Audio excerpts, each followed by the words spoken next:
Then started at 3 o'clock in the afternoon, and this is, some of you may remember Ted, W4BFB. This is his comments from that. At exactly 3 p.m., the start of the contrast, 4 stations at W4BFB were going full bore. How were conditions?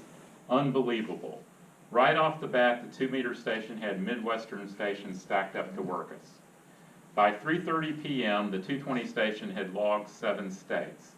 Now this is the 220 station, we'll get to in a minute, is a crystal-controlled FM radio and a 60-watt amplifier. So this is not, some big monster station. This is propagation doing amazing things. So it wasn't too long before folks in the Midwest, they reported that they were hearing us S9 basically all weekend long. So this was caused by a high pressure system, and I'm going to get into that in a little bit, but one of the factors of that is as it moved, the propagation changed and where you could work changed. So some of you probably have seen a little of this when you start sometime hearing a bunch of repeaters coming in that aren't the local repeater. I mean, we don't hear them all the time, but I imagine on any of the frequencies, if you don't have your tone squelch going, that you'll hear, some other repeater at, other end of the state or down South Carolina, Georgia coming in on frequency. Well, that's the same basically conditions. The weather conditions under high pressure center can have an effect of, we think of VHF signals as line of sight, that they're going straight, and as the Earth curves, they're gone. But with certain weather conditions, it basically bends the signals, keeps them closer to the Earth.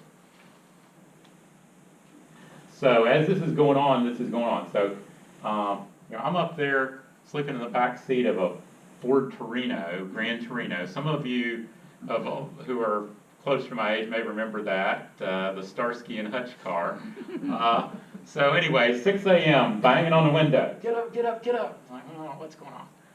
There's all these folks up in Pennsylvania, Maryland, want to work at W3. So I get in, crawl in out of the back of the car, get in there, start working them. This is all on CW, and suddenly, this is to show you how technology has changed. Right now, when we're up on the mountain in our current VHF contest, when we want to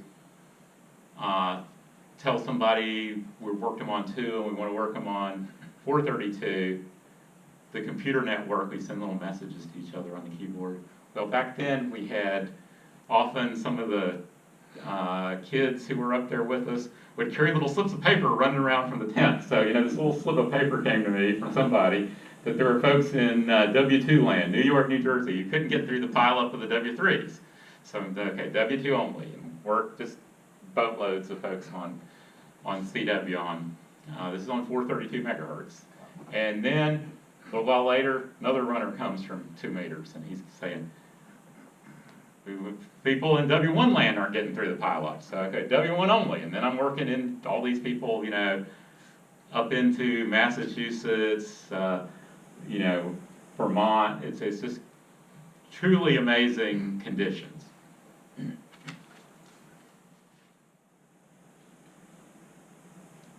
What kind of power were you running for that? On 432, we were running, I'm going to run down the station, we were running 70 watts. 70-watt brick, and a crazy station you're going to see here in a second. And then a little while later, they say, we're working Texas, turn your beam around.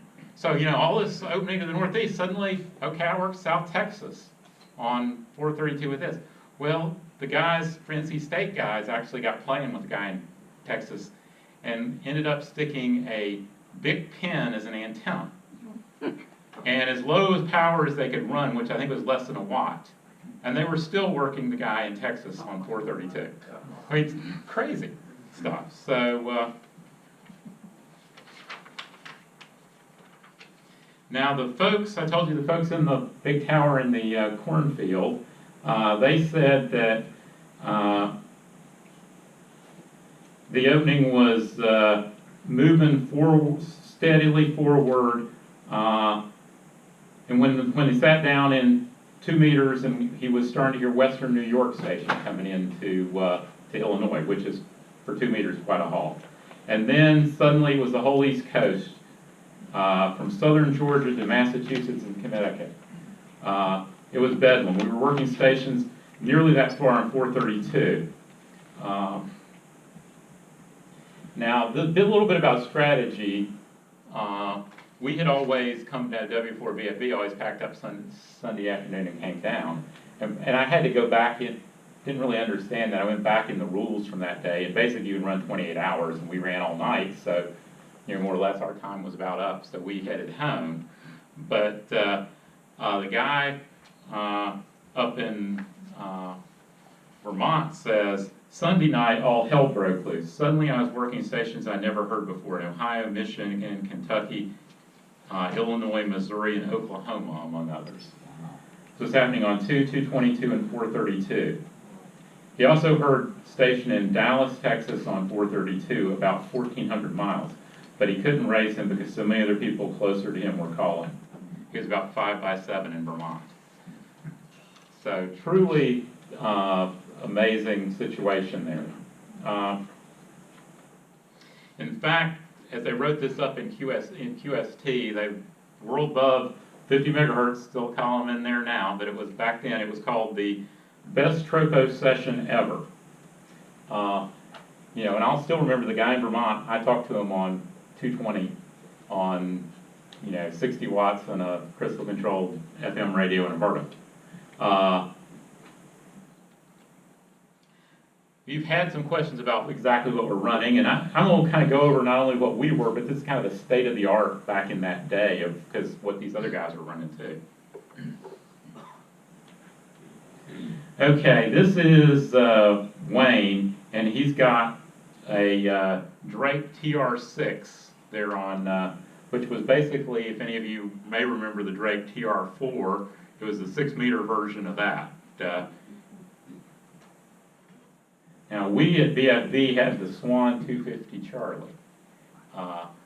And some, these are now boat anchor radios, and this was kind of old for the day, but there weren't, because 6 meters was not all over the world at that time. It is now, but at that time they didn't have it in Europe and some other places. They weren't making very many new 6-meter radios, so people were running these somewhat older, even for that day, these were older radios. And then the Heathkit SB110, which was the 6-meter version of the SB102 in that line.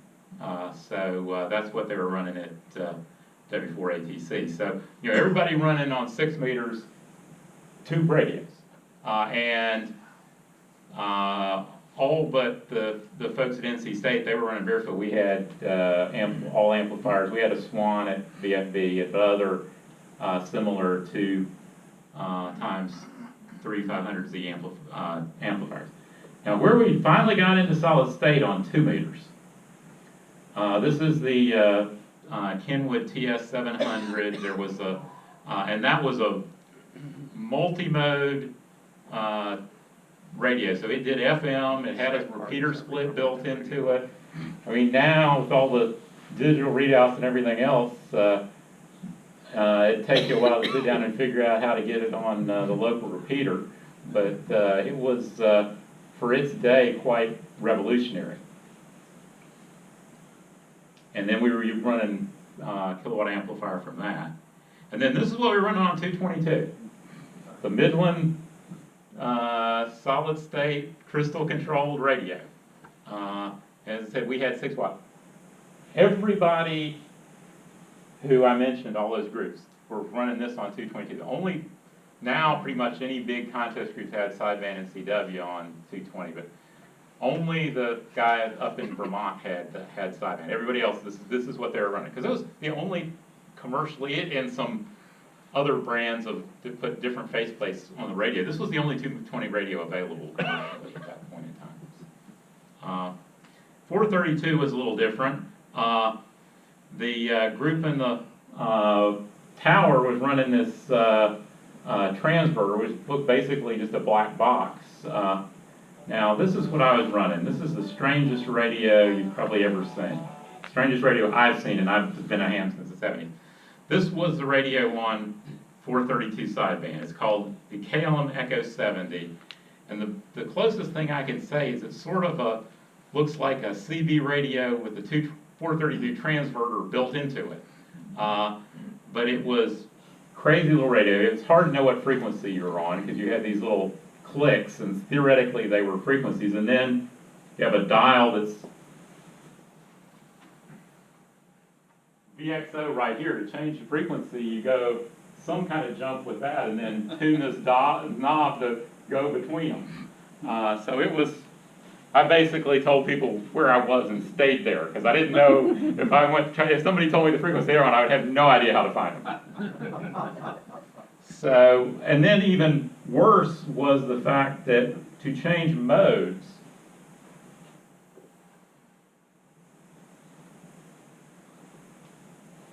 got a little switch on the back right here. Let's try to figure out which one.